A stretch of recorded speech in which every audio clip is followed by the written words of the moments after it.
A circle's area is changing at minus 22 square centimeters per second. How fast is the radius of the circle changing?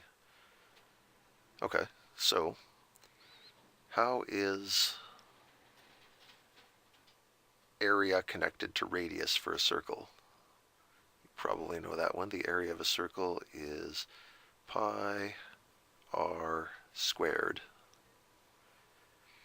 So if we differentiate this, the change in area is 2 times pi r to the 1 dr.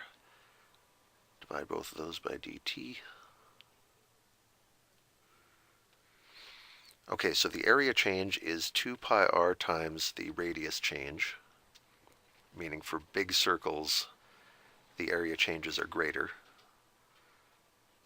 And what do they give us here? They say the area is shrinking at 22 centimeters squared per second, so dA dt is minus 22. And then we have 2 pi, what's the radius? They didn't give us the radius. They're making us work a little here. They didn't give us the radius, but they gave us the circumference, which is just about as good. So, side calculation. The circumference of a circle is 2 pi r. And for this one, they say the circumference is 120, which is 2 times pi times something. And if we solve for that real quick, we get 60 divided by pi, 19.1,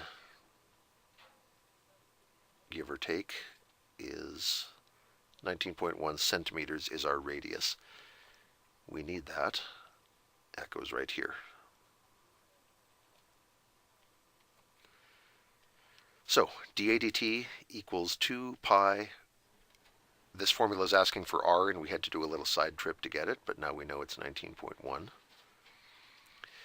And dr dt is the rate at which the radius of the circle is changing, so that's what they wanted us to find, dr dt. So we can solve for that. That means we do minus 22 divided by 2 divided by pi and divided by 19.1.